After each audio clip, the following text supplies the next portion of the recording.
Looking forward to it. Doing on Valentine's Day. What I've almost always done, and I mean what I probably will do will be I'll stay indoors. Some people will say, oh, is that Valentine is coming, they're going to give me boxers again. Right? When my dad sent me upkeep money, every month in school, all I got was a single text message with one word, sent. And I would reply with one word, thanks. And every time I hear I don't know if you love me, and I'm like, if I don't love you, why am I doing this? Because I experience love from a responsibility standpoint. What's your love language? Leke? Acts of service. I would say physical touch. And not because men. I get it.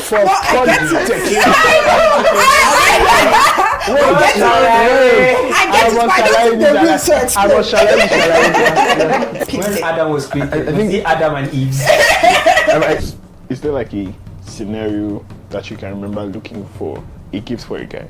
What was running through your head? What were the circumstances? So, firstly, now my podcasts. I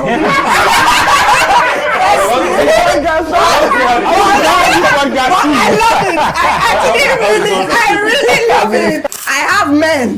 I have men on the podcast. They are here.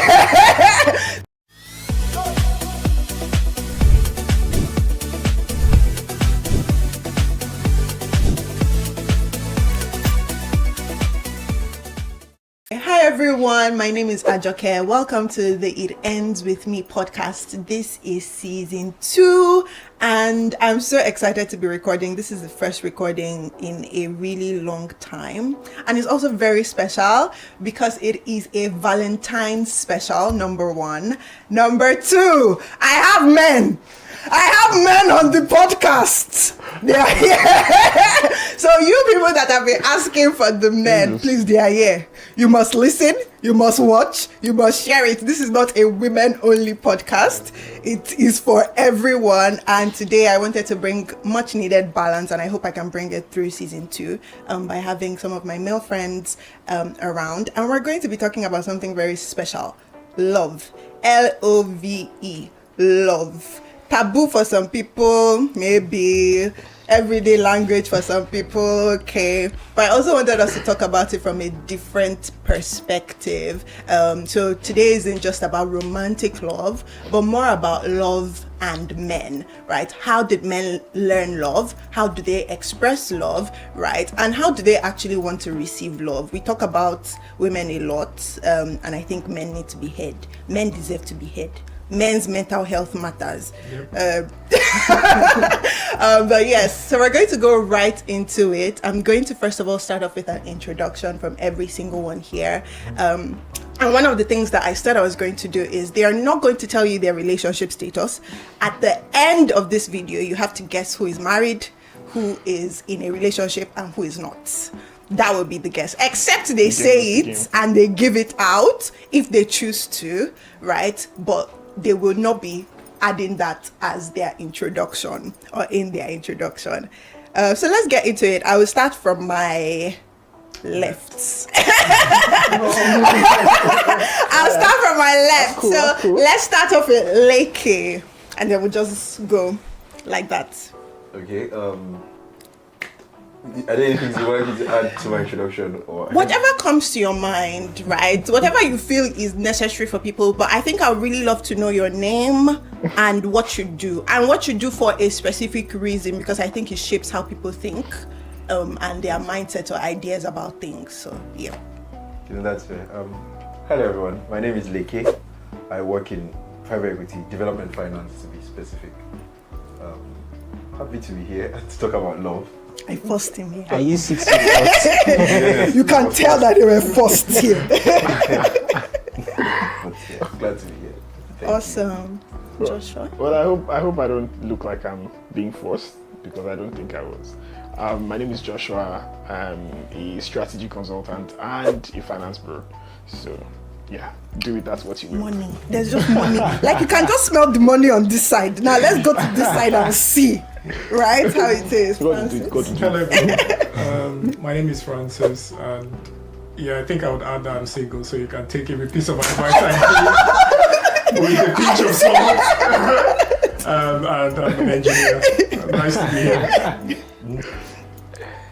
here. Okay, hello everyone. My name is Myro.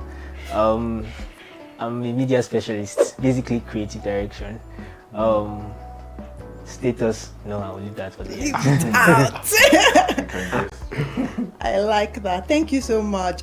We have a balance here, not just in like relationship status, but even in terms of upbringing, in terms of work that we do now, and of course diverse experiences. And so we're just going to go around again with like something fun, but this time I'm going to be just picking randomly, and we're going to start with Francis. So my question for you is, what is the best gift you've ever received from someone? That's very hard because I don't think I've gotten a lot, but Try, women do better. Men do better. but yeah, I think maybe the one that really touched me was like a gift I got from like my goddaughters, where they hand wrote That's nice. That's nice. happy birthday. I could barely read, but I could see the intention, and I still have that card many years later because it feels like it was the most thoughtful thing that anyone has done for me. I like that. That's that. nice. I'll throw the same question to Joshua. I just knew I was going to be next. I asked him. I was trying to think. So, I can't remember specifically what year it was, but I remember. I think it was. Oops. If I see it, I'll give it to you. But at the time, I was in a relationship, and it was my birthday, my first birthday in the relationship, and then so she spoke to a few of my friends and said, "Oh, what does this person like?" So basically trying to understand, because it was the first birthday, and then they told her that I liked saltless crackers, like biscuits that don't have taste, essentially, and then she bought like tons of it. And like for me, it was more than just it's biscuits at the end of the day, but it was the thought that counted for me. It was the intention of going out to seek who's who, who knows this guy best, who are his longest friends, and so that is one of my most memorable gifts. It might not be the best because I can't remember the others, but it's my most memorable. The one you remember is the most memorable one, which is good. Which is good. Let's go to you, Leke, and I have a different question for you. And to be honest, I told you people that I was going to spark chaos on this podcast. What will you be doing on Valentine's Day? Perfect. Right. Well, my answer might give but that's fine.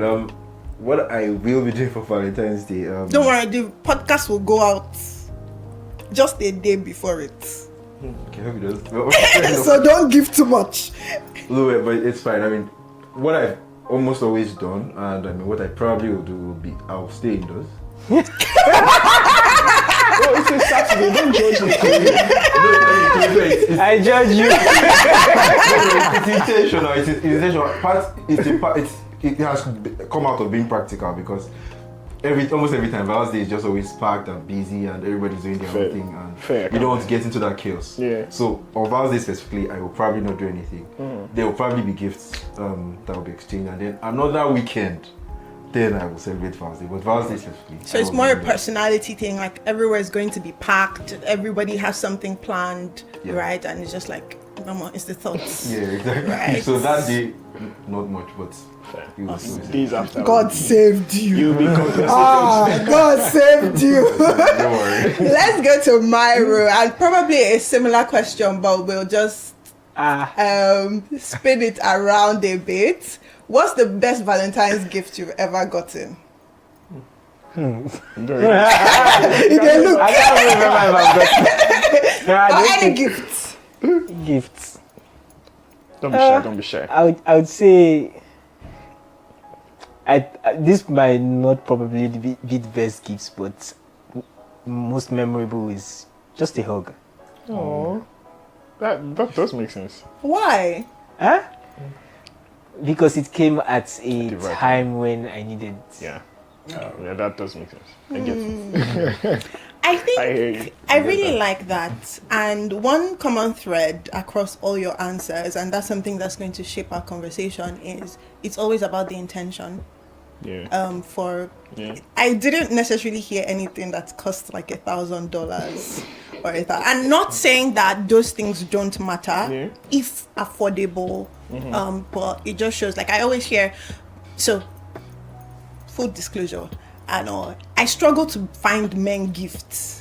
Like it's so hard. Like, why? What's your problem with this? Are they just expensive? I think it's less about the expense, but the fact that a man has developed his taste so much, and sometimes, firstly, I can't afford the taste yet, right?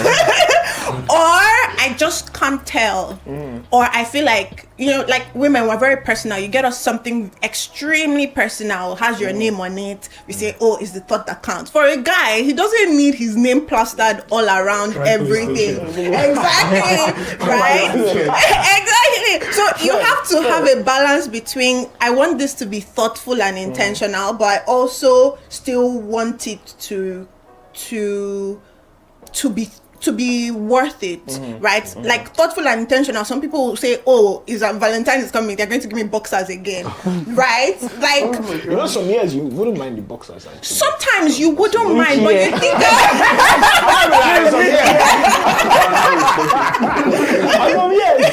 it's been long since I bought boxers and seen them for myself. I get if it is coming from there. I get if it is coming from this person needs it. I don't think it should come on Valentine's Day.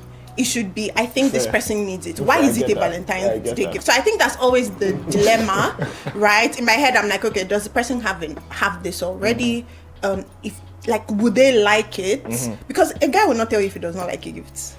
He'll just suck it up and say, oh, right? Yeah, like he wouldn't tell. A woman, she will most, like, on her face, you see it immediately. What's this that you bought from me? So I just wanted to strike that balance. But I like the fact that you guys spoke more about the thoughtfulness, the intentionality behind it, which would then bring me into the next segment for this, which is how you guys learned about love. Sorry to drag you back, but just, is there like a scenario that you can remember looking for a gift for a guy? What was running through your head? What were the circumstances?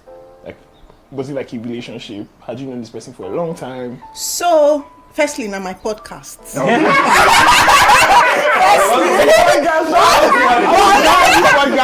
love it. I really love it. Right? So, but let's it just be saying no go drag mic from me. Apologies. But please, more of that, actually, please. Don't put the blame of every woman on me. But any question you've ever wanted to ask, let me take it. So I think it's come in different forms. Like even things like my dad, right? My dad has almost everything you can think of. He has a specific taste. He has a specific style, right?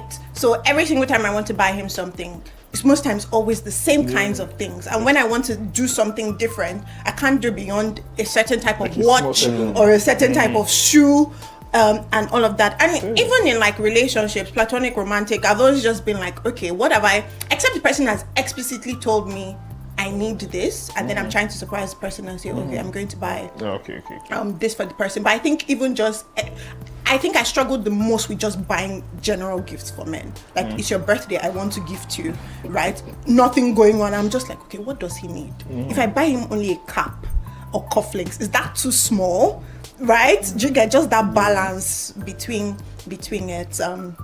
But yes, you people, we need to create a list of things to buy for men per time, but we'll do that. Idea for somebody. I'm sure that there will be gadgets. To be honest, when I think about it, I'm like, okay, every single time I ask my brother, what do you want me to buy for you? He's like, PS5 or a new iPhone. And I'm like, firstly, why doesn't your gifting have levels? Like, think about the person that wants to. think. The bar is too high here, right? So yes, I think that has been like the scenario for me. So in terms, but now that you brought that up, I do now remember a time that I bought something for someone and it was very, very expensive. What did you say? It took like my savings, but it wasn't appreciated. right? So now when you said that, I think it has now like helped, like it has sort of, every single time I want to gift someone, that experience now always, I spent this much. like, okay, if I spent this much and it wasn't appreciated, right? What, looking, sorry. At the end, you ask me, okay, but ask me. But just looking back, what do you think would have been an ideal gift for that person?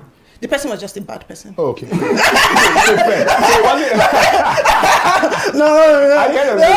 No. The person was just a bad person. Like, they watch. If you watch this, I'm telling you to your face, you know yourself. You're a bad person. I hope you have changed. Fair. I think that was just. It wasn't about the gift. It was an expensive camera, and the person was like into videos and creative. So it was. You don't worry. There's a lot of backstory. If you people tempt me, let this thing get to 1,000 subscribers. I will drop the video. I will drop the person's name, village, everything. But yes, that was actually it. Anyways, so the next bit that we'll just go in and maybe just briefly is how you guys learned love, right? Like what was the first idea of this is love to you? And like I said, this isn't just about romantic, we'll get to that, but this is more about what was that it moment that said, oh, this person loves me, and how did that show up? Because I think different people have different definitions of love. So let's start off with Myra. I'll start with you too, so it's fine. Let me start with romantic before we go down to the rest. I think my first definition of love was it Backstreet Boys or Westlife? Has to be Backstreet. And empty streets and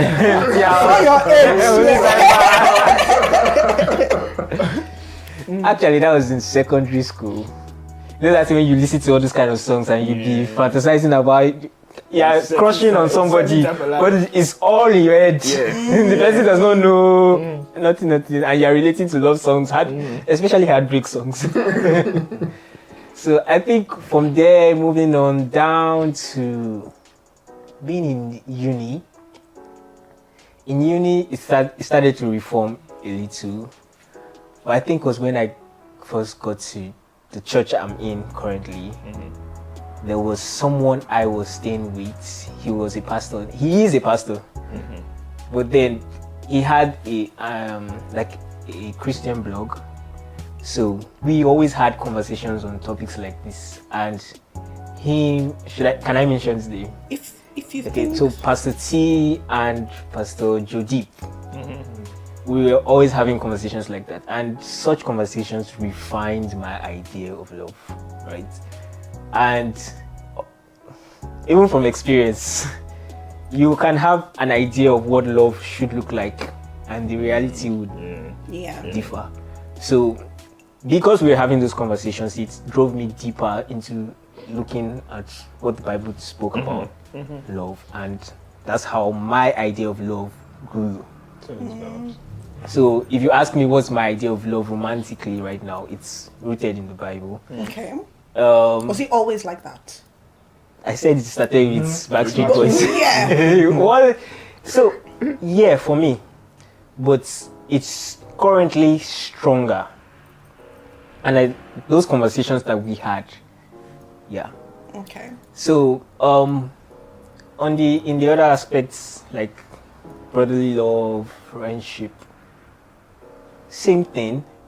But it was also that period that I did a lot of remodeling in my head. But I've always been a friends for life kind of person. But as I grew older, out of sight became out of mind. But does not mean that if I had an opportunity to be there for that person, I won't be there for that person. So that's. Let me go to Joshua. Was there a time maybe when you were growing up, when you were growing up, what was love like to you? Like, what was your first picture? Easy thing I'd say was sacrifice. It was showing up. Sacrifice, showing up. I mean, of course, I can relate to Mario with the love songs. I grew up listening to a lot of music, and then at a certain stage, the music partly changed. It was more secular, and there were a lot of emotions in the songs. So I find myself tilting toward, things like Adele songs, all those ones that actually, I'm like, okay, this is interesting. All those Nigerian songs that just elicited this type of emotion. I remember, sorry, to mention, there was this one. But you don't make me fall. Yes, the band is still one of my favorites. It's great to be on my wedding playlist. Yes. But yes. Yeah. So I remember thinking about that one. There was this one, Two-Face, if love is a crime. True love. And I was just I have a playlist for those actually. The clean ones. Yeah. So there was just this emotion that this could feel that, but more practically there was the constant sacrifice, the constant showing up of my parents, of my mom, of my dad, and then seeing them go out of their way to just make sure that we had the best in life, seeing them and seeing them do what they must. And thinking about it now, I feel like that is how my most recent romantic relationships have been, because it's just translating to me, I must show, I must do what I have to do. I can. It doesn't matter what I have, I don't have. I will show in the best that I can, the most that I can do. So I think that was what defined it and shaped my perspective. Of course, there is a perspective of Christ, there's a perspective of that. And I feel like that even further solidified it in the sense that I'm constantly seeing an example that requires me to consistently put myself under easy, hard, good, bad days, and just show up as much as I can. So I think that's what shaped and how it has shaped it into. What it has shaped it into. Mm-hmm. Just following up from that for you, Leke, right? Are there things that you learned growing up, right, about love that you've had to unlearn now? You asked me hard questions. His questions hard. I mean, I would say yes, there were. I mean, fortunately or unfortunately, I think some of the things that shaped my views on love were fiction. I read too many novels for my own good. And I think one of the things it does is it creates some unrealistic expectations of what love looks like or what it means. I mean, on the one hand, it helps you create a very high standard, which can be, in a way, can be helpful. But then it doesn't go into the details of the hard days and how it doesn't always feel like it. It doesn't always just talk about the feeling and then he did this thing, which you want to do, but you don't always feel like doing those things. So I think one of the things I had to learn was you may not feel like it, but even when you don't feel like it, when you realize that part of your, maybe the right word is not job, but part of what you are bringing to a relationship is helping that person feel special. Even when you don't feel special yourself, or you're not in the mood, you just want to lie down and sleep. But then you realize, what? I want, as Christ loved the church, I want to make this person feel loved and special. And so I had to actually unlearn doing things because I was in the mood to do them. And do them because I care about this person. And above everything else, in the midst of chaos on a busy day, or even on a day when maybe we are not on the best of terms, I want them to remember that they are loved. I don't want them to feel like I'm their parent. I want them to be the person that they can run to anything. So that's it. I like that. Especially the one you said about parents, not making them feel like a parent. And we'll get to that in the next bit. But for you, Francis, now everyone's spoken about scenarios, but I want a person. Who was the one person that showed you this is what love is? Well, I guess my parents did their best. And how I would like to... I think they did their best. I hope it was enough. I actually experienced love through responsibility. My parents took responsibility, and that's what love was for me. It shaped me in till date. I see acts of service as the primary way you show love. And that's because the way my parents expressed love to me was doing stuff. By doing stuff. On the flip side, unfortunately, love was never confessed. I come from a family of 4 brothers. You don't get to hear men say, I love you. And it's something I had to unlearn because early on in my relationships, I would do all the things but you'd never hear me say the words. Yeah. And every time I hear like, I don't know if you love me, and I'm like, if I don't love you, why am I doing this? Because I experience love from a responsibility standpoint. I never saw my parents tell each other they love themselves. I saw them do things that suggest that you could only have done this because you have, a strong sense Implied love. Yeah, implied love. Yeah. So like I had to unlearn and I like, of course, having only brothers, it made it very difficult for me to understand that women need assurance sometimes. Like they want to hear you say what motivates the actions you're taking, which was not what I experienced. Like the people that showed me what I thought to be love focused on the actions, and I always used to joke about it. When my dad sent me upkeep money every month in school, all I got was a single text message with one word, sent. And I would reply with one word, thanks. So we had that dysfunctionality where relationship. Yeah, it was a working relationship, and it was enough for me to know that he would do what he needed to do without fail. And when I heard other people tell me about how difficult it was with their parents, it felt like, oh, mine must love me to have done this without fail. Easily. Yeah, so I saw love as responsibility, consistent to your responsibility, but that was not just enough, and that was one of the things I had to unlearn as time went on. Which I think is really, people go through a lot, man. Which I think is really important in how you all now express love now, right? Like, so just a quick going round the room. What's your love language, Leke? Acts of service.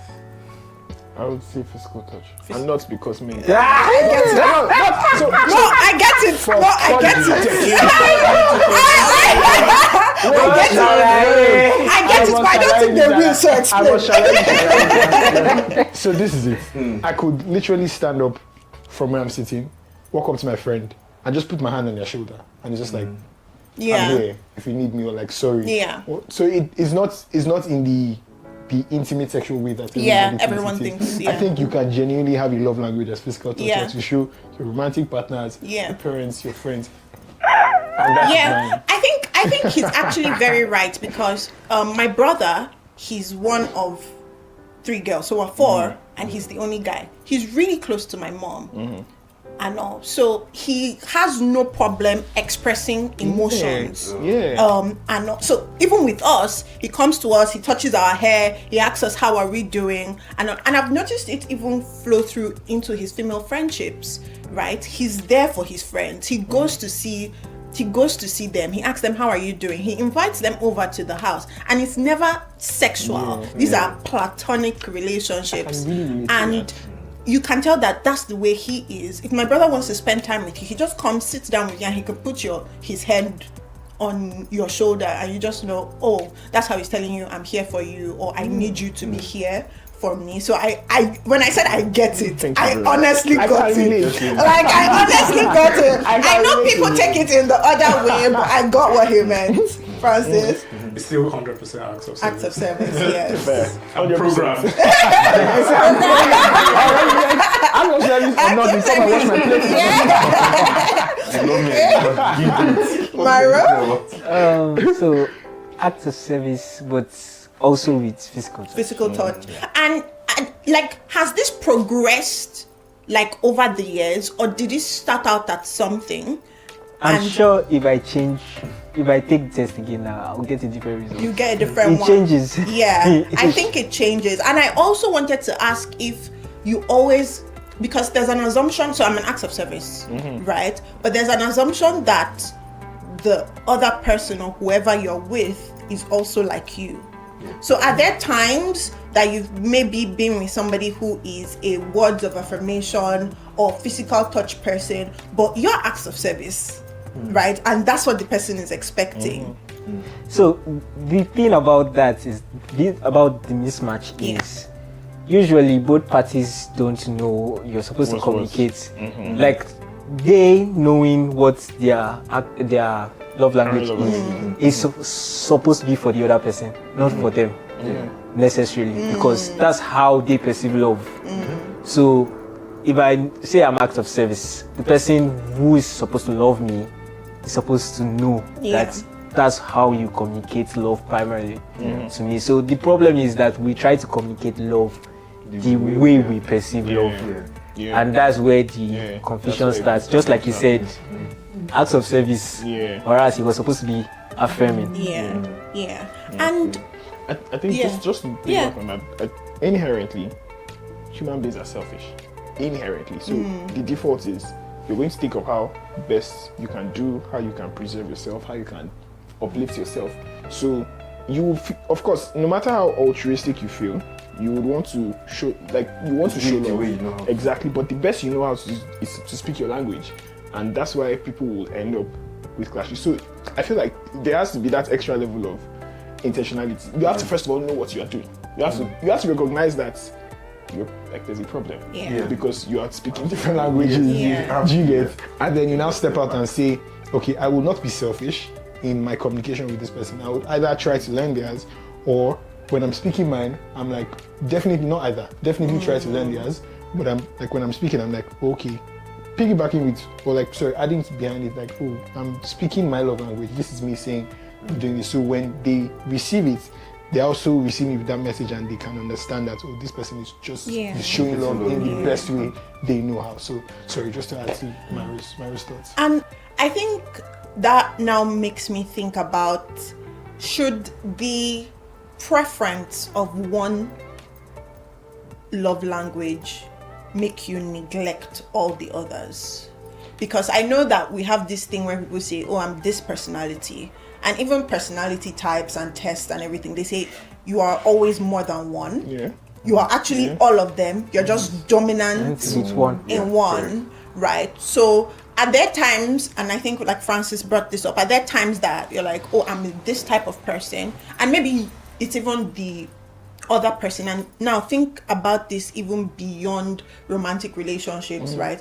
But you're an act of service person, but you're with a words of affirmation person that is on the other side, or a receiving gifts, which I feel gets negative, has a negative connotation to it, right? Negative PR, but I think it's a really great love language. But are there times that you've had to say, oh, this person told me they are words of affirmation, but really they feel bad that I don't give them gifts or I don't spend quality time? Like, how have you navigated things like that? Let's start because Leke, you felt like the question was for you. I think you are right. In the end, it's a spectrum across all of those things. So, and I don't think it not only changes, like, first of all, there's what you're demanding, but it also changes per time and per phase in your life. Like, you can even gradually shift from being a words of affirmation person to an acts of service person based on maybe what you need in life, or you spend so much time with someone in a setting and you don't realize you've changed. So I think it's important to kind of always temperature check and have a good sense, and sometimes just speak English. Really, I like that. Speak English. Speak up. Like, I can't read your mind. I think this is what you need you like. But let me know if not, because I mean sometimes you can just miscommunicate with intentions and hidden meanings and all of that. So that happens a lot. And then the other two things I'll maybe say is, while you also want to step out of your comfort zone and meet in the middle with a person, you don't want to lose yourself, right? If you enjoy being loved by acts of service, let them know so that they also communicate that to you, and it's not just you on their own side. Let them know that you want that, so that it's kind of balanced. And I mean, for all you know, God forbid happens, if you don't marry the person, are you going to start again learning a new language and you've lost what you like? So find that balance. And maybe the third thing is something that really helped me get me over the hump of speaking other people's languages. I can't remember what service, but it's a common thing I think in church that we sometimes hear, that we must learn to worship God not the way we want to worship Him, but the way He wants to be worshipped. And so at some point I realized I could also adopt that mindset for loving people. And so just stepping out again and finding that balance between loving them the way they want to be loved, but not losing who you are. I think love is just offered on people's terms. Like, you can't love them outside the terms of how they understand love. There are places in the world where if you offered someone food in public, it's actually an insult. You know, so you can't be kind in a in a situation where that is not how they understand kindness. So it's a big thing. I actually have a question for the listeners, especially if you're like a woman watching. If a guy is showing you, in quotes, he's not expressing your love language, do you think he's unloving or he's just different? Right? Like, how has that ever come across for you? Like, okay, I'm an acts of service person, but this person is just always asking for us to spend time. I don't want to spend time with him, right?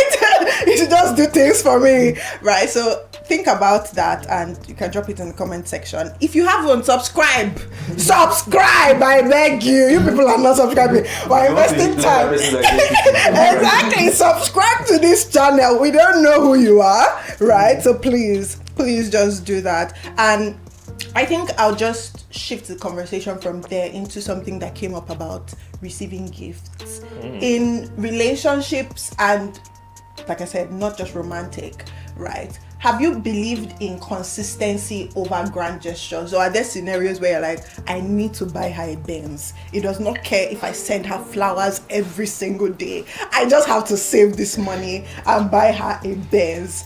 Right? Let's start with Myro because it seems very personal. You can see. So, personally, I would prefer consistency. Because if you're what do women prefer? Depends. If the person is a gift person, it differs.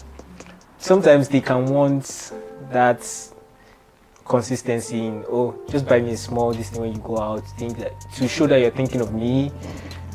You travel this place, get me a souvenir, things like that. But they also might have a goal, like maybe a gadget they think they need to achieve something in their life or something. And the best way I've seen to handle this is to just have a gift list. Fair. Right, just what are the things that you would like to have, even though they might buy it themselves eventually sometime, but at least you will now have like a good clear way of knowing these are the things I should be thinking towards, so that you don't be thinking of Benz when she doesn't want Benz, she just wants Volkswagen or something. Or what about if you're with somebody who is like, but I've said this thing in conversations, why didn't you pick up on it? So that's another thing.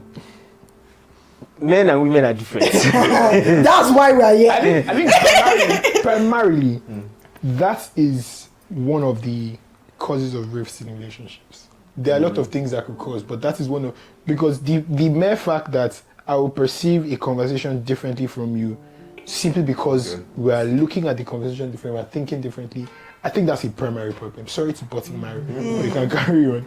So men and women are different. I think I told you, sometimes women they are foresighted. They can see far. Yeah. There's a joke that they already know how your surname will match with their own. They can see far. Yeah. And you as the guy, you're just seeing the immediate. I just need to have this. I just need to have that. Right? There's also the fact that because we are goal-oriented, fix this, fix that. Right, why women kind of project oriented, they want to know how everything fits. And part of me thinks is because, of course, if she's going to submit to you, she needs to know that she's safe in your plan. Yeah. Right, so that's that. But you as the guy, you're like, Me, I know. there's no assurance in my plan. I know that I follow Christ. As you follow me, Anywhere the road leads, we go. So that's why it seems like when women ask questions like, what is this? It's very difficult for the man to articulate. Yeah. So while the lady is talking about that thing over and over and over again, the man is probably not hearing it the way she's saying it. Right? So the best way is to write it down, agree, and for women, if you want something to pass on to your man, sit down and say, this is exactly what I want, right? Ask him, do you understand what I just said? Because, like you said, perception differs. We bring our backgrounds into how we think hear about conversations.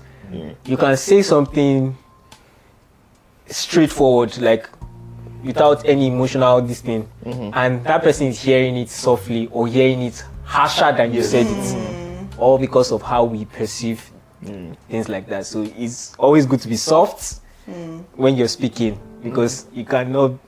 It's the safest place to be than just to speak without emotions. Try and make sure that whatever you want is being clear. Don't be dropping hints and clue. Men don't be that thing that they say that women will do, that if they like a guy, they'll be giving him like his Instagram post. What do you like? Come correct. Everybody likes Ask me direct. If I like all your Instagram posts and you don't know that, what I'm trying How am I supposed to know? I just want That's what I'm telling you. No. If a woman has been liking your Instagram post, she saw your page and she liked every single. I feel like now that's This is a new one. now that's hypocrite, because why are you liking all my Instagram posts? To give you attention. If you're to going show to you. get if you want to get my attention, Yes. like some, don't like all. Not all. Like, yeah, she likes showing you more than devotion. one. Secondly, These are games. Men like clear communication. Yeah. We like the bottom. We don't like going around. even if you're going to, We don't like going around. You're carrying a long face. What's wrong? We expect you to say, "Oh, I don't like the way you spoke to me." We don't expect you to say, Leave me alone. But leave me. "You do not know." But do you You are think telling that me you don't know what's comes wrong. with this idea of, because I think in the beginning of these things, right, people say men are chasers, men are hunters. It changes in a relationship, right? So when you're in quote dropping all those hints, doing all the back and forth, it was before the relationship started, right? And the woman was just being herself, and so she goes into the relationship continuing what she started with, and is still expecting you to chase, but you are goal oriented, right? She's already my girlfriend, she's already my wife, right? Like, I don't need to be doing all this back and forth. What you just said reminded me of something I used to say. I'm like, let me keep it, because I was supposed to be undercover. No, I don't want to give myself. But men say things like, I don't marry. Yeah. Things like that. Exactly. There's a good part to it, meaning that you're not over, because people project a good look when they are chasing. Yeah, that is actually different from They their relaxed self. Yeah. Right. So now they've gotten into the relationship. They are now relaxed, They feel they need to show them. but they don't know that those signs you were showing was you. Yeah. Because you are being chased, you have no reason to act up or project sometimes. So he thinks that the way he's projecting himself as being the catch, you are also projecting. So when he's not prepared for that drama, It's such a powerful thing. I think you're They sharing. don't show you shit, girl. No, I think it's such a powerful thing you're sharing, because, and it ties to like the original question: what do you prefer, grandest gestures or consistent things? You know, most virtues of love are not Instagram worthy, and because of that, people say, I do not want the bare minimum. And if you ask them what are the bare minimum, you say, I can't do anything with any man who is not kind. And in the end, what they end up listing as the bare minimum are actually the things that keep marriages for 30 years. Marriages and long-term relationships are sustained by the bare minimum, but consistent over periods. Like Consistent bare minimum. But people want grand gestures, and like, it's 2026, fireworks. Like everything that must happen has to be something that you can put in a video that is grand. And the question is not even about consistency or grand gestures. If you can be consistent with the fireworks, like keep on. But the reality is, while the chase is on, there are things that women would do that will be annoying to a man, but because this is still the chasing phase, he would let it slide. And when eventually you both get married or you get into a relationship where, and like I say this all the time, two adults who want to be together must be clear to themselves that they want to be together. As a man, I would initiate the chase, but the intention is not to chase you forever. The intention is, you should know that I'm saying to you that I want to be with you, and you should tell me, do you want to be with me or not? And once that is done, we focus on those things that we can do consistently for the long haul. Kindness, you know, and all the other like. But not bare minimum that it shows that this person is is taking me for granted. I think bare minimum is something that I have to define rightly. Like when people say bare minimum, what does it really mean to you? Because all the times I've had to converse with people and I say, what is bare minimum? They mention things that are really cardinal. Like it means that I'm not settling for cardinal things like core parts, like kindness, because I mean, I can't even be with someone who is not kind, you know? So then they end up listing as bare minimum the real core parts of stable relationships. And then when you now ask them, okay, so what are you settling for? They mention firework stuff. But what they don't realize is that those firework looking things cannot be consistently kept. He said something that is really important. Like, men are very bad at taking hits. As much as it may seem like a man who is trying to poach a woman, especially illegally, would pay attention to extreme detail. Like it's, and that's why I say, like, you say men are hunters. If you see when a tiger is chasing an antelope, pays attention, it could literally stay put lay in the grass for 20 minutes and it doesn't move. But that's not the behavior of a lion. It's only doing that because it's chasing. You know. So if you then choose to judge the lion by the fact that, oh, this is such a patient animal. No, it's not patient. It's laying in wait because it's chasing. Once it gets it, it doesn't work. So like, I think most people tend to, when we're in a relationship, I would just say something casually and you remember. And then you are surprised that how the lion behaved when it was laying in wait is now different from what the lion typically moves as. And it's a masculine thing. Like, so I mean, all I'm just trying to say is two adults who want to be together must be very clear in what they want. I really appreciate it a lot in my relationships, platonic, romantic. Don't leave it as green light, red light. It's not a traffic light situation. Tell me that this, and that's what Leke said, speak English. Like, so that you can know that I am being stubborn and I do not want to do it, rather than saying I am not discerning of an action you want me to do. Like, I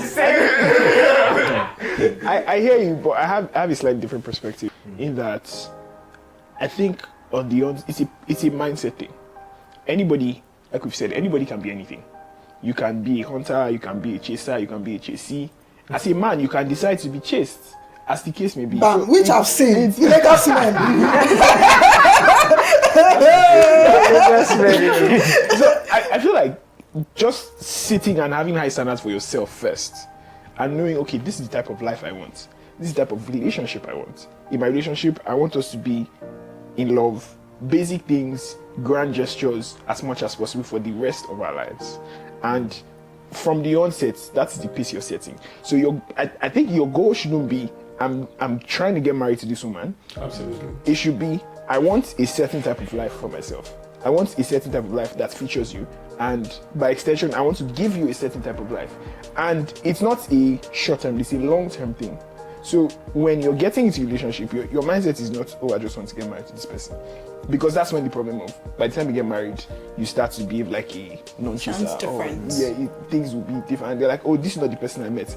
It should be that, oh, I want to spend the rest of my life with you. And this is the type of life I want for both of us. And as a man, you're leading, you're saying, okay, this is what I want for us. And you should be able to set the tone. I also, however, think that on the gestures things and speaking different love languages, I think there are different seasons. Because there are seasons in my life where I'm extra busy. And I can't afford, I'm being extra busy, I can't even afford time to think for myself and to pace myself and to recuperate. So I can't afford that I don't have that emotional bandwidth that it requires to tell someone or to tell my girlfriend I love you, as the case may be, or not in that, not specifically I love you, but in the sense that to emotionally connect as a woman would like to. So what do you then say? Does that now mean I don't love you? No, it's just, that's how other things now come into play. Or me just calling you, putting the phone there, and I keep working on what I'm working. That's to show, oh, that's like, that's quality time, as the case may be. So different things would require you to adapt in different seasons when you're speaking love language. But at the end of the day, in the long haul, the life that you want for yourself is like, this is what I want for us. And it's full of love, it's full of laughter, it's full of you thinking I love you, you knowing I love you, me knowing you love me. So I think there's the balance to that is your person. You should look at it long term and not just I'm trying to get married. I think that's what I got from that. I think you're both right, but how you chase should be something you are able to do consistently. Right? Don't start off with a chase that you cannot consistently, which I think was the point he then brought up about bare minimum. Right? What is your idea? Like, if I started out with grand gestures, I should be able to keep up with grand gestures for the long haul. But if I started out with basic kindness, which every single person should have, and that changes down the line, that's maybe dependent on how we're feeling, but it shouldn't be the basis of how we started. If you started off by buying her a Benz, of course she's going to expect a Range Rover. She's going to expect a Range Rover. So it's what you start. Don't start with a standard that you cannot can't keep up with, which I think is where things now start getting dicey, because you did this when you were starting, and then it looks like you don't have commitment, right? Like you are not committed to. Yes, like you love me less after you, which is why a lot of people will say, oh, I'm just going to keep this person on the. I never subscribe to that. I don't think you should be doing that. If you like somebody, open your mouth and say it. Maybe not first as a woman, but if you like somebody and the person has said, no, if you like somebody and the person has told you that they like you, why are you keeping them on hold for 1 year? Saying I'll think about it. No, but it actually happens. That is eating your cake and having it. Yeah, it's like, and the person is actively waiting. Man or woman, especially if you've said it, though, not the one that you've been throwing hints at the woman and then you're now claiming that, oh, and I like that, oh, she never paid attention. Okay. Anyways, but I think there was a much needed balance. Yes, please I want go to ahead. piggyback off this. How do you, of course, and this to everybody now, you know that people change over time. So if you're in a long-term relationship, the person you are, your interests, your goals you started off with will be different over time. So for instance, when you started talking, you go to theater, you watch plays, but in some years down the line, you take interest in poetry, writing and speaking, comedy. So you start to go to more comedy clubs, and your partner is slower than you in that change, is slow to catch up. So how do you think, what's the most ideal way you think you can handle such a personality change, especially when it comes to this conversation of showing love and accepting love, as the case may be? So what do you guys think? I think at some point there are differences that you have to admit would happen in your marriage that would lead to incompatibility.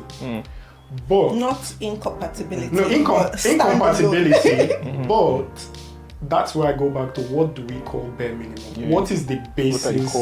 For example, I've never watched a single Korean movie, and if I were to be in a relationship with someone who liked, I might develop interest, and I very much might not. It means that we can have quality time where we see a movie together, or the genre of movies. For example, I never watch horror, and it's from the sanity of my dreams and my mind. And then I've also gone on dates with people who this is their favorite genre. What? Yeah. What I'm trying to say is that there's a chance now. There is a chance now and in the future where you might diverge in interest. But that's why I always say, like, the things in 2026 people call bare minimum are the things that keep marriages for long. Like, you don't say I was kind before and I'm no longer kind now. You can say I loved Korean drama and now I love American action. Like, that's fine, you know. But the core things that keep marriages are these things that, to be honest, if they change, you should be worried about. But in terms of, like, how do you evolve how you show and receive love is, first of all, you need to sign up for the fact that your mutual interests might diverge. Like, it's part of how I know myself. Like, I already know that my relationships and in the future, by God's grace, my marriage, the things I might be interested in may not perpetually be the things. But then that's why we have to go back to the basics. What are the things that are core to us? There might be a time in the future where I, for any reason, might not want to travel. But you want to see 50 countries. You know, if this is really core to you, then, you know, it's important to have. Bottom line, I mean, just to your point, is there is no guarantee that in the future of a marriage that would last for 50 years, people would not evolve taste. You might like spicy food today, and then tomorrow, for any health reason, you would never have to eat spicy food in your house. Those are things that would, like, have to evolve gracefully over time. But then the core is what most people call bare minimum. How rooted are you in those bare minimum? And how do you show, how do you give, and how do you receive love based on those bare minimum? Yeah, that's the part that I think. This reminds me of a structure I learned from, from another podcast. Shout out to Shout to them out. Shout to Sam them and out. IG podcast by Pastor Samuel Inka and his wife, Pastor Ijoma. So they essentially puts a structure to it. So if they said if relationship is going to work, there's a triangle to it. So the triangle is divided into 3. But because we're using core and roots, I'll inverse the triangle. So at the bottom of the triangle is love, faith, and hope. In the middle of the triangle is interests, hobbies, and those type of things. And then at the top of the triangle, as the widest part, I wasn't joking. the widest part is the things that you can see. So the body, the money, those ones. And then if you realize, the lower you go into that triangle, the harder it is for those things to change. So the easiest thing is overnight someone can get rich.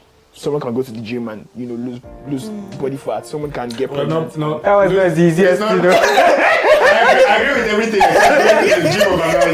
that one is hard. Don't you say Not health overnight. is- But I Not agree even with with health reasons. The older you go, the harder it I take is. the point, but going to the gym overnight. But a lady can get pregnant. And Let's then just after continue. Yeah, that- body change. Yeah. So And the first part is the Changes. things that hardly change. The second part is the things that can also change, but not as easily as the first. You might love film for 50, 60, or for 10, 15, 20 years. It's going to be harder for you to let go of that. And the next one, or the core thing, is the ones that hardly change. Yeah. If you have a faith in Christ, the expectation is that you're in church every week, you're learning, you're growing. That is hardly to reverse. If you have a shared hope for the relationship, if you both want the relationship to work, that's what they define as hope in the triangle. And love, of course, if you love each other. The bottom is those core things. And they say if you have those core things, if you have love, faith, hope, if you love each other, if you share a similar faith, if you have a hope because those things shape your perspective. If you have all those things, you can stomach different interests. You can, I love you, I want the best for this relationship, so let's go for a movie together. I will speak your love language easily because I love you, because I want this relationship to go somewhere. I love you, and you don't have money, but it's fine. We'll rough it out together. So at the core, if those 3 things, like you said, just structuring that, if those 3 things are there, and you have the things that can, a full relationship can actually stand on, anything goes. Not anything goes. I get you. In context. Whatever. You can deal with.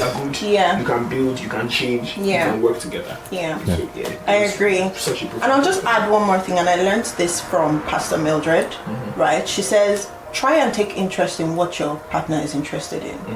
If that interest changes, take interest in it, give it an effort. You don't necessarily need to like or love it, but she gave the option of how PK is very adventurous, loves to skydive, loves to go on like motorcycles and all of this. And she's not like that. Like, she just wants to stay in her house, right? But she picks interest. The one that she can't do, skydiving, she'll not do with you, but she'll be there. Right? Like when you're skydiving, right, she will go for it as well. So whatever you can do that shows, I like that you like this. I might not participate, right? Show up for their football games, show up for, you don't necessarily need to care.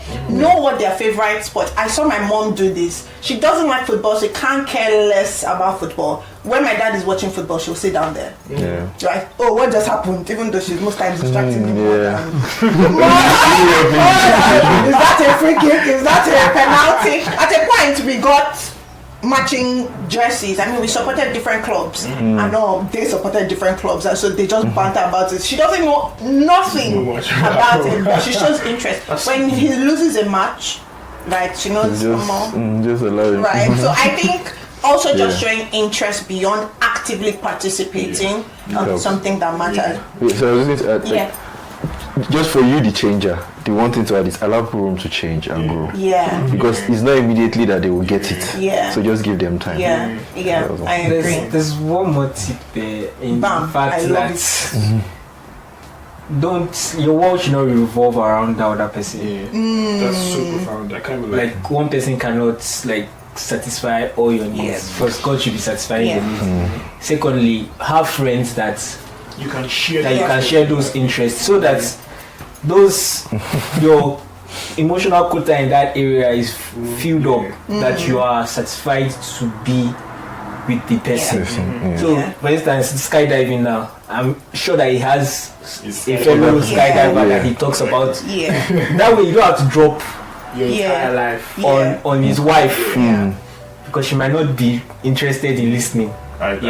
So things like that. Have friends, have other communities, have friends, single people, have friends and married people. It's very, very tragic. All that thing, let me share all of you. Like you're in a relationship, you now stop talking to your friends. When the relationship now ends, you now come back to the friendship. I don't know, take seriously. The people that stop friendship because those relationships they break. That's why I I feel like someone is in your mind. But okay, so let's begin to bring this to a close, and I'm just going to be saying some points, and all you guys just have to tell me if this is a myth or if this is truth. I wouldn't make us go into it per se, but you just tell me myth or truth, and feel free to stand your ground. Right? If somebody has said it's a truth and you believe it's a myth, absolutely, right? The first one, men can't be monogamous. I'll start with Leke. Myth. It's a big fat myth. Myth. Okay, myth. I believe it's a myth. We don't want to let that trouble. I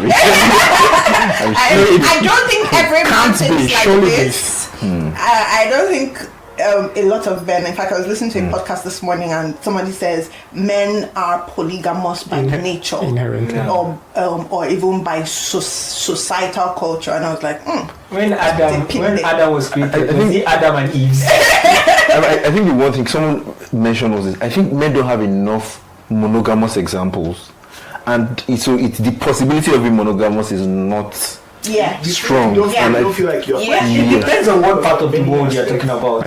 I think in the West they have a lot of monogamous. It might not necessarily be, but they have a lot of monogamous. I think when you streamline it down to like the people you've lived with and like your family, your own, at best, most of us are maybe first or second generation monogamous people. So you've not lived and seen it that long. But, I think society have permitted men to explore their polygamous intentions, and then we found a way to make it, to excuse it. If we had a society and through human history that allowed women to have multiple partners, this same argument would have been made about women.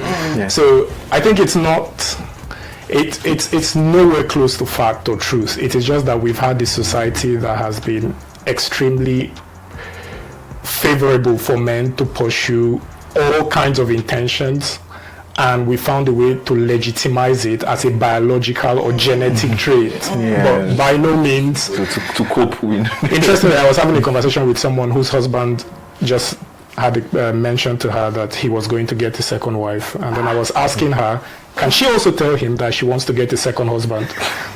Just for the plot of it. And the whole idea is, it seems like, no, why should you? And that is the exact story of all human history. Men have found a way to get away. It's not because women do not also have sexual interest in other people who are not their partners and have to discipline themselves.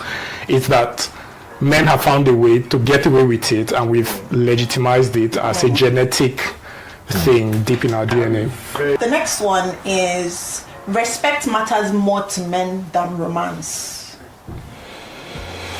I think it depends on the person, but if you're asking me, yes. Truth.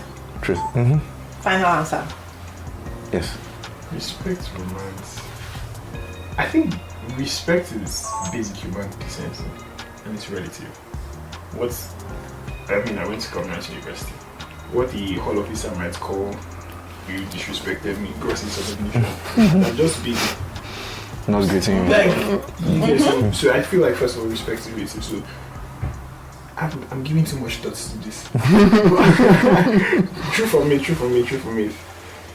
I say both, truth and myth, depending on context. You have to pick one. It has to be one. For me, it's a myth.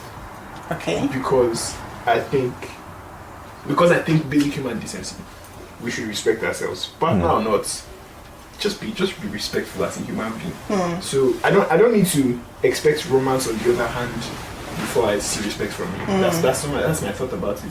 That makes sense. If you love me, you would love me. Okay. But you have that piece of basic human respect for me. Okay. If I have to choose one, binary is so difficult because the question itself is It's not like, binary, like bro. if I say truth or myth, and the question already has a context of generalization to For men. you. Oh, to me, 100% respect is more important For than so romance. when I ask it, it's for you 100%. as a person Respect's more important than romance. than Like, romance. if you had to pick one, effectively. If I had to pick one, Is it a myth or is it truth for you?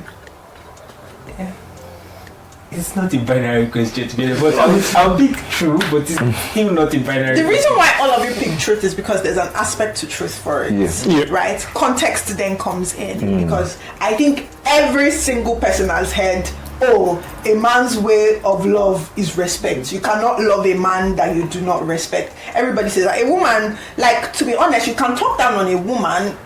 Not everybody. If you try to me, I will shout at you. But you can talk down on a woman, right? And buy her gift and she'll be fine. She'll forget about it. Right? But for a guy, you can be doing every single thing, but you're talking down on him and he's just like, I can't be with this person. that goes back to why when I said men and women are different. Yeah. Yeah, but it's also because I think Paul was a very smart person. Yeah. Because the fact that you're a leader means that the weight on leadership is on you. Yeah. And as a follower, the weight of leadership is not on you. Yeah.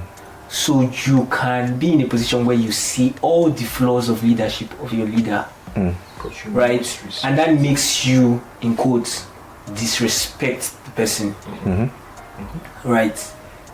But if the roles were reversed, you might not be doing better than that person as Actually. Agreed.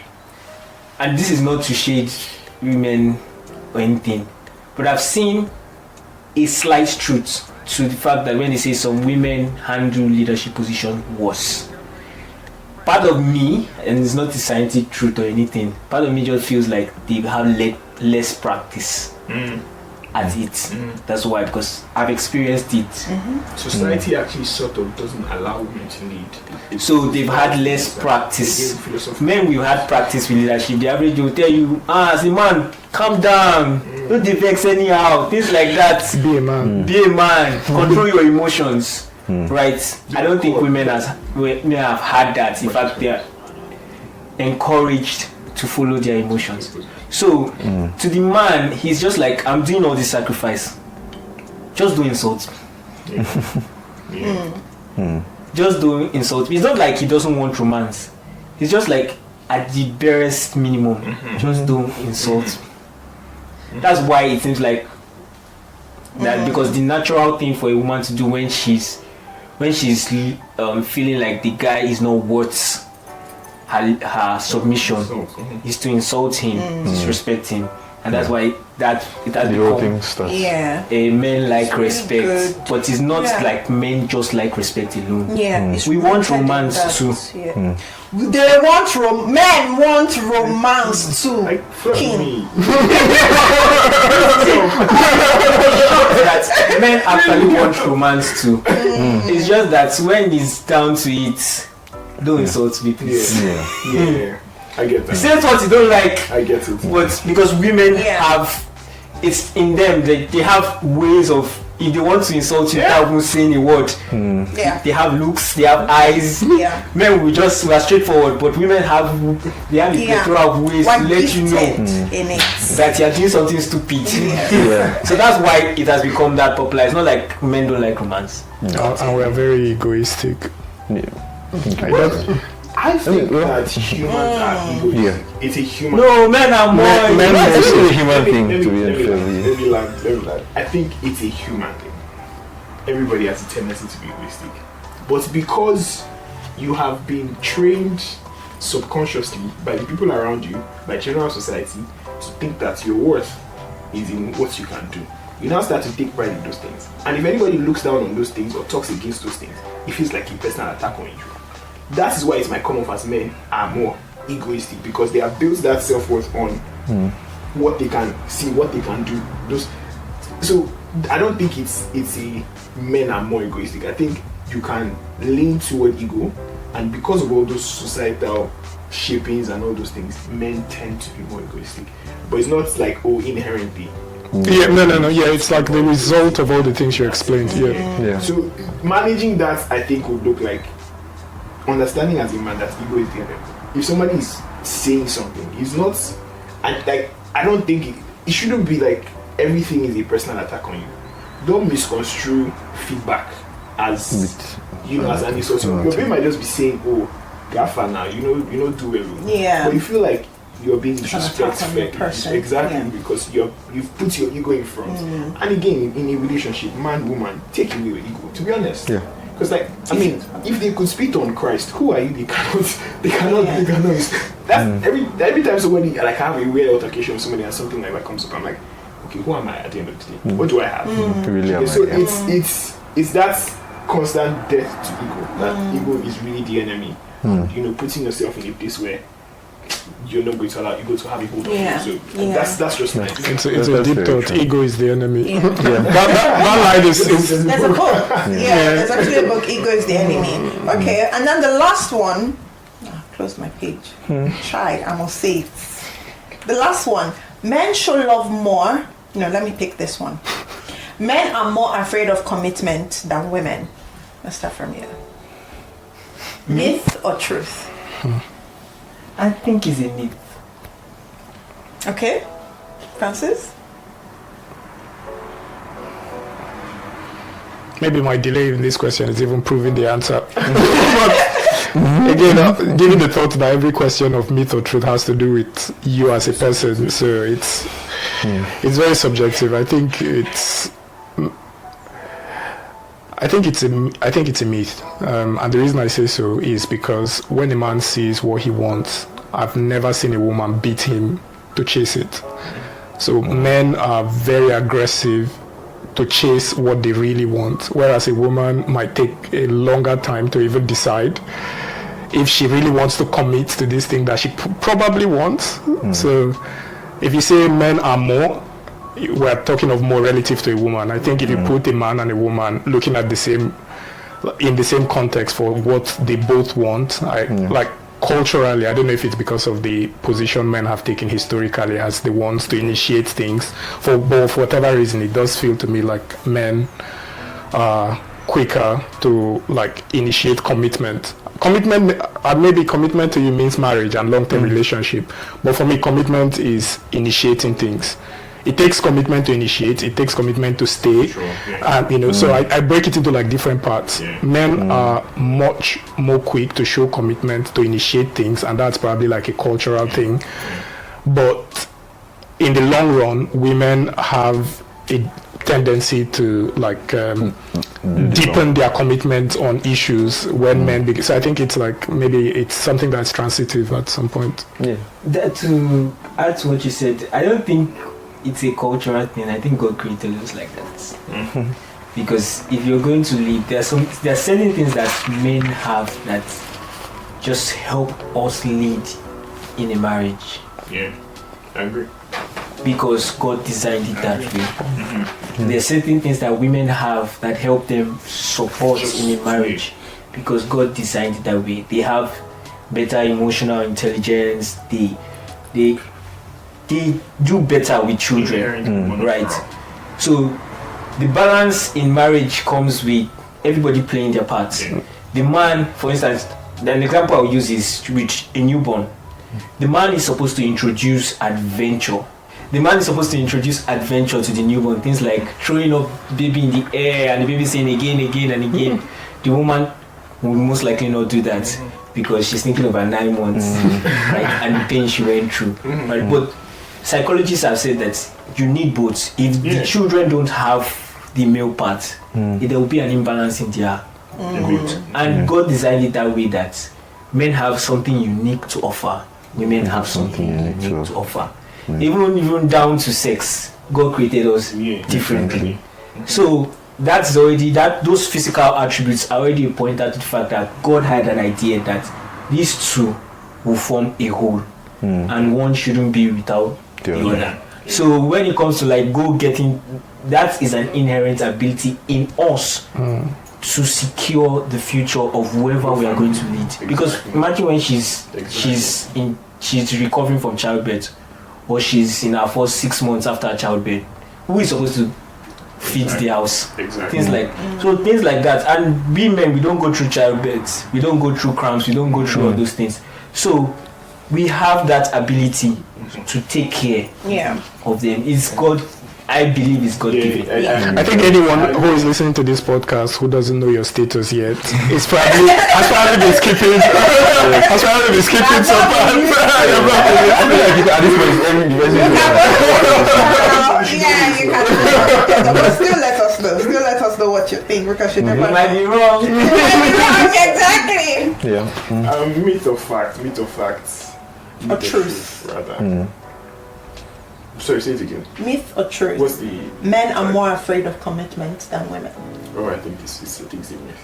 And my reason is, a woman would... Like you said, men, once they see that they want this one, like, there's just that thing. They're not going for it. They're overlooking everything that might be, a good option. Everything else, I have this friend who is not in a relationship, and then every time he sees one of our other friends who's in a relationship, he's always like, this guy sees only men. Like, he doesn't see any other woman because he's in a relationship. That's how deep. Like, I'm like, okay, I've seen you, I want you. It doesn't matter what you have, it doesn't matter what you don't have, it doesn't matter what anybody else has that you don't have. I've doubled down, I'm here. But for women, it's like, okay, am I safe with you?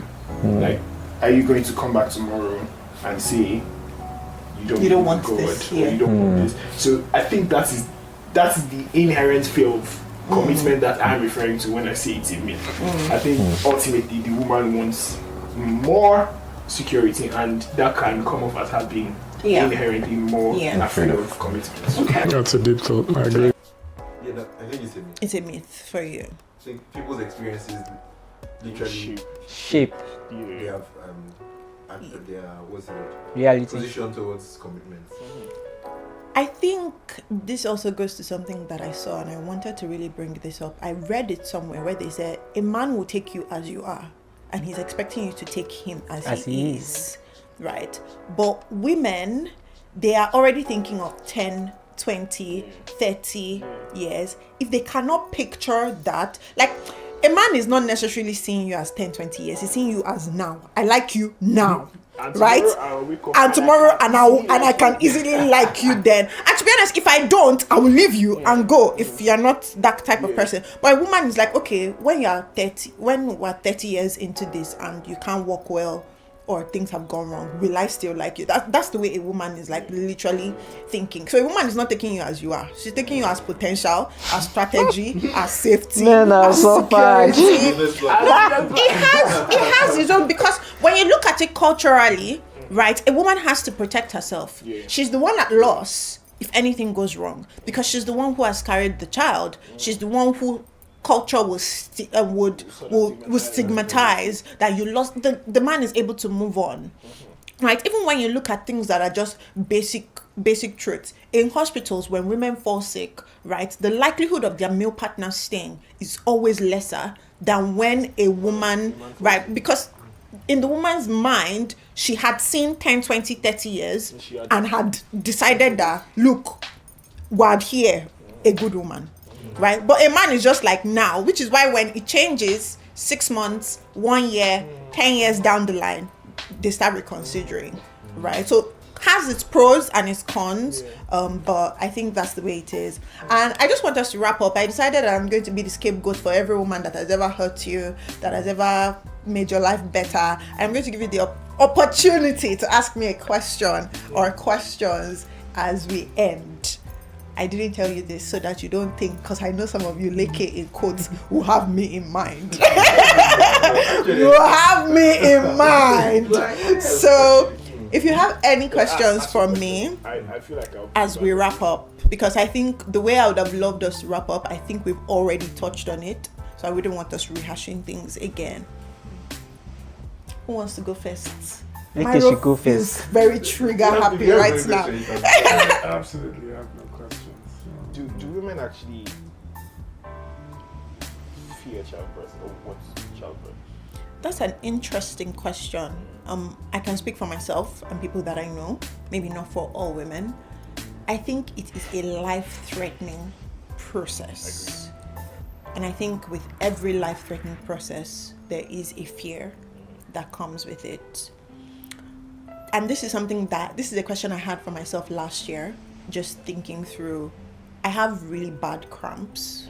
And in my head, I'm like, if I'm having really bad cramps like this now, I can't imagine what childbearing is like. And at the point, I was just like, let's not think about that.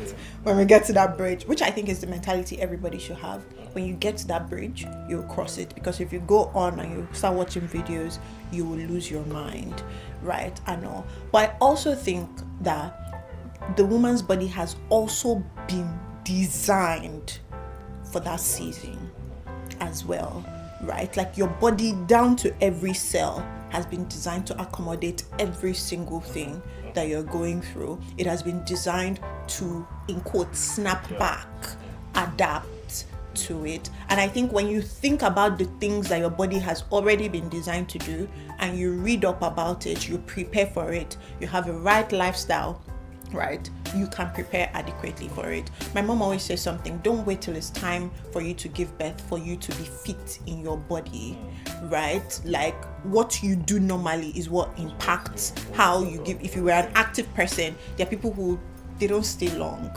in the labor room, right? And of course it's subjective because the woman's body is very different, but I will say give the fear to God, right? Because ultimately fear is a spirit and you want to cast out and cast down that spirit firstly, but every other thing that is a fear as a result of knowledge, which is this is a possibility of this happening, get knowledge of how it cannot happen and how best to handle it. Because sometimes like you won't born, I mean, no one born. It's a pretty scary process, and I'll say this, I hardly say it outside, but I'll say this for the first time, I absolutely understand it when women say they don't want to give birth. Honestly, I understand it. One more and we wrap up. Nothing. Hey, I love it.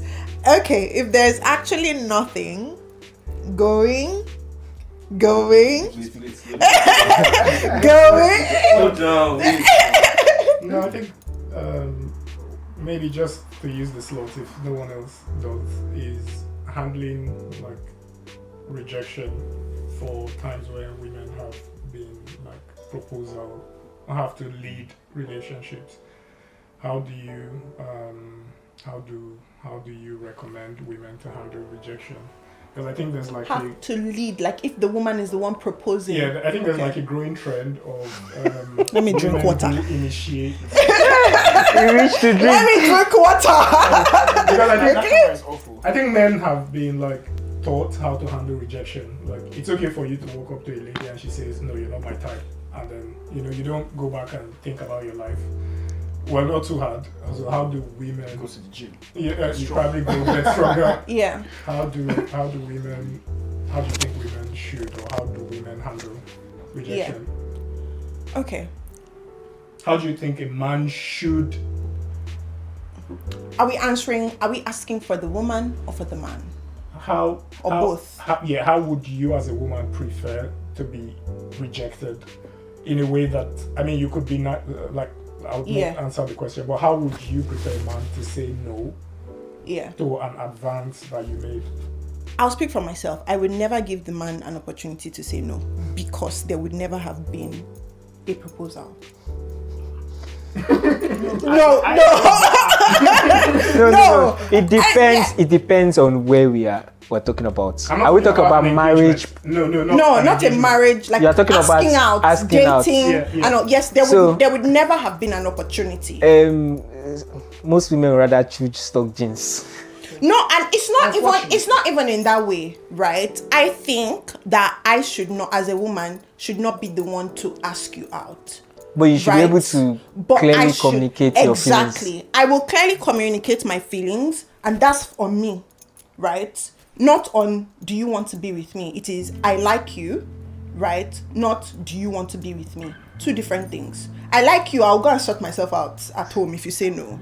That's not a rejection per se. That is me communicating my feelings. And I always say something, right? And I learned this from my mentor. She always says, a woman should only chase a man until he catches her. Meaning she was never chasing him. He was always chasing.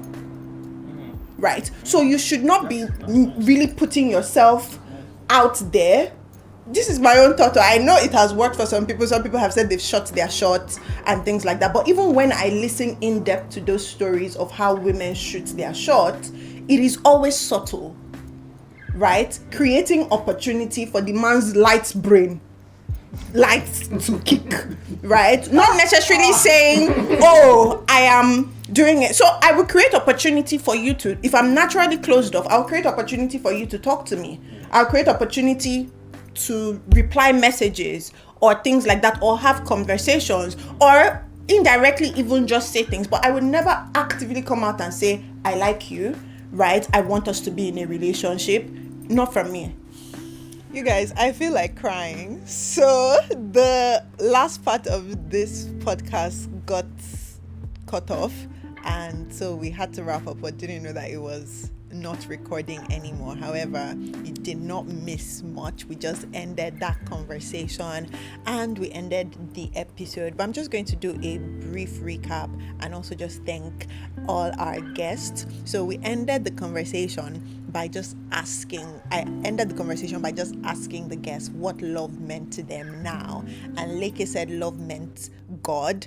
Joshua said love meant patience. Francis said love meant responsibility. And Myro said love meant dying to self every single day. And I think it just captured the whole purpose of this conversation. We started off by asking them, how did they grow up? What shaped love for them? How do they express love now? And how do they want to be loved? You guys, men want romance.